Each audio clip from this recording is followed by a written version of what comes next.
that was my last race. I had not ran a race since that race in Mexico City. Right now, at 80 years old, I doubt if I'll ever run it again.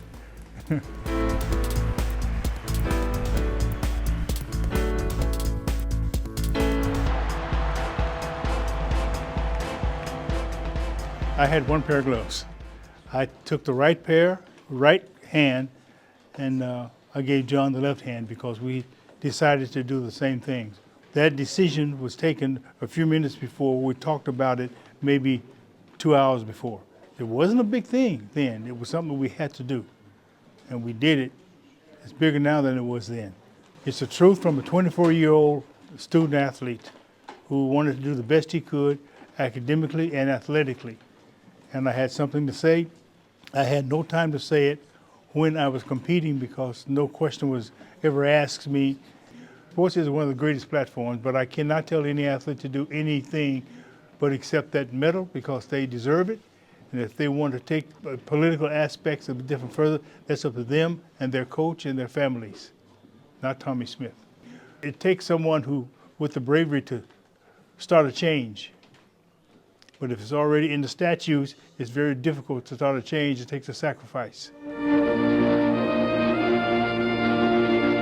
It was a long time. About a minute and 31 seconds it took for that national anthem to start to finish.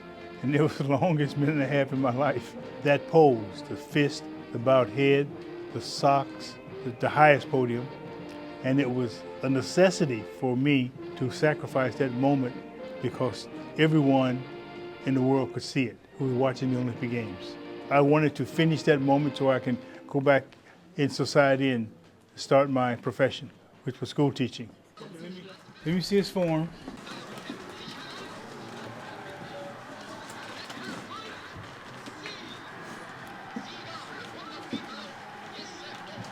Now, you see Jesse Owens. Do you know who took second place? Metcalf. Metcalf, yeah. Look how close he was. Look how close he was. 10-3, 10-4? Yeah. One stride. It almost make me cry now because that was my whole life. That moment. When I stepped up on the stand, I've been waiting for that step all my life. Once I put my Puma shoe on the platform, I was okay. But that step, in fact, I was afraid I'd fall on getting up there because it was a high step.